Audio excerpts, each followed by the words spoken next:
నమస్కారం. Welcome to SR Telugu educational channel. School assistant Telugu, language pandit తెలుగుకు సంబంధించినటువంటి యాదాద్రి, భువనగిరి జిల్లాల వారి సమాచార సేకరణ కోసం నేను గూగుల్ ఫామ్ లింక్ అయితే పంపించడం జరిగింది.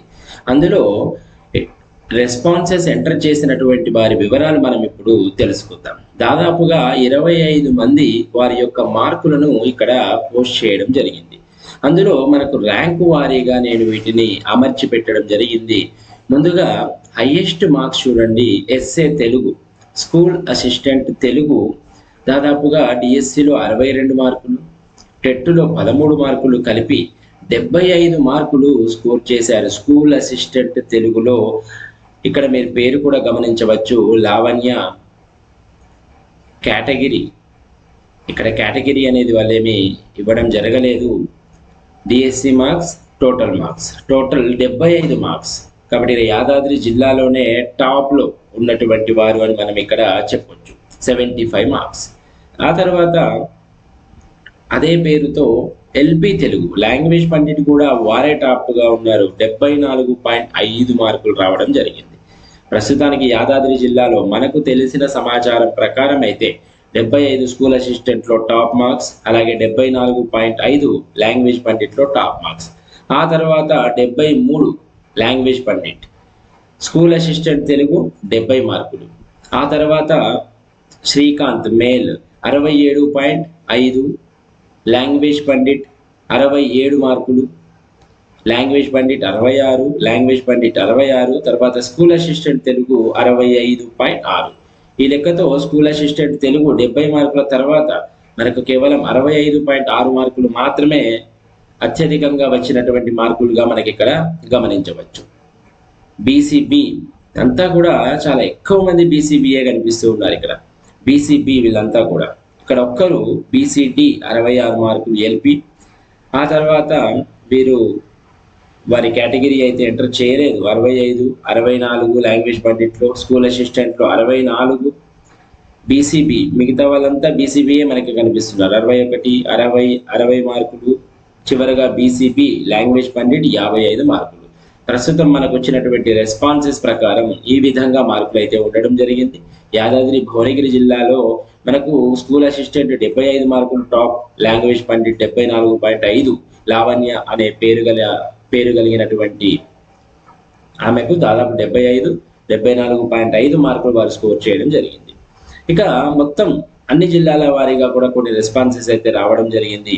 ఇక్కడ మీరు గమనించవచ్చు, అన్ని జిల్లాలకు చెందినటువంటివి. ఇక్కడ మనం ఒకసారి అత్యధిక మార్కుల నుంచి చూడడానికి ప్రయత్నిద్దాం. ఇక్కడ చూడండి, హైదరాబాద్ జిల్లాలో సురేష్ కుమార్ అనే వ్యక్తికి హైదరాబాద్ జిల్లాలో ఓపెన్ మేల్ లాంగ్వేజ్ పండిట్ అయితే దాదాపు 78 మార్కులు వీరు తెచ్చుకోవడం జరిగింది. ఇక జోగులాంబ జిల్లాలో మరొక వ్యక్తికి 76, స్కూల్ అసిస్టెంట్ ఎల్పి 74, అలాగే వరంగల్ జిల్లా 74 మార్కులు, మంచిర్యాల 72.26 ఎల్పిలో, దేవి హైదరాబాద్ ఓపెన్ 60 మార్కులు, అంటే పూర్తిగా టెట్తో కలిపి 72 మార్కులు.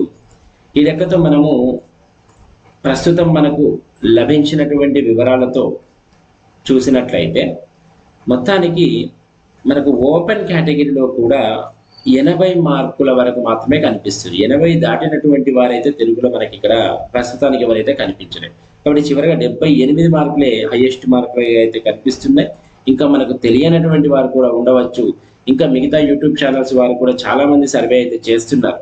మనకు ఆదివారం వరకు లేదా సోమవారం వరకు అయితే మనకు హైయెస్ట్ అంటే school assistant Telugu, language Pandit తెలుగులో అత్యధిక మార్కులు అంటే స్టేట్ వైజ్లో స్టేట్ ర్యాంక్ ఎంతవరకు ఉండొచ్చు అనే వివరాలు అయితే మనకు ఇంకొక 2-3 రోజుల్లో అయితే తెలిసిపోతాయి. మనకైతే ఇక్కడ కేవలం 17 రెస్పాన్సెస్ అయితే వచ్చాయి. కాబట్టి మిగతా యూట్యూబ్ ఛానల్స్ వారికి చాలా ఎక్కువ రెస్పాన్సెస్ కూడా వచ్చి ఉండవచ్చు. అందులో మనకి అత్యధిక మార్కులు ఎవరికి వచ్చాయి అనేది చాలా సులభంగా మనకి తెలిసిపోతుంది. ఇక్కడ అందరూ కూడా బీసీ, ఓసీ ఓపెన్ కేటగిరీలోనే మనకు 78 కనిపిస్తుంది. కాబట్టి మిగతా వాళ్ళంతా కూడా 60 నుంచి 70 మధ్యలోనే ఉంటారు చాలా మంది కూడా. కాబట్టి 80 దాటిన వాళ్ళైతే మనకు కనిపించట్లేదు. చూద్దాం 2-3 రోజుల్లో మనకి 80 దాటిన వారు కూడా ఉన్నారా లేదా అనే విషయాలు అయితే మనకు తెలుస్తాయి. ఇక తర్వాతి వీడియోలో మనము రెస్పాన్సెస్ ఏ విధంగా పెట్టాలి, మనం ఇంతకుముందు వీడియోలో చర్చించుకున్నాం. చాలా ప్రశ్నలకు కీలో తప్పులు ఇవ్వడం జరిగింది. కాబట్టి అలాంటి తప్పులకు మనం తప్పకుండా మన తెలుగు అకాడమీ బుక్స్, అంటే మన స్కూల్ బుక్స్ కానీ లేదా తెలుగు అకాడమీ వారు విడుదల చేసినటువంటి ఆ గురుకులకు సంబంధించినవి ఏవైనా సర్టిఫైడ్ ఎడిషన్ బుక్స్ ఉంటే వాటిని మీరు ఫోటో తీసుకొని పెట్టుకొని పేజీ నెంబర్తో సహా మనం ఆబ్జెక్షన్స్ అయితే ఇవ్వాలి. అవి ఎలా ఇవ్వాలి ఏంటి అనేది చాలా వివరంగా నేను తర్వాతి వీడియోలో తెలియజేస్తాను. ధన్యవాదాలు.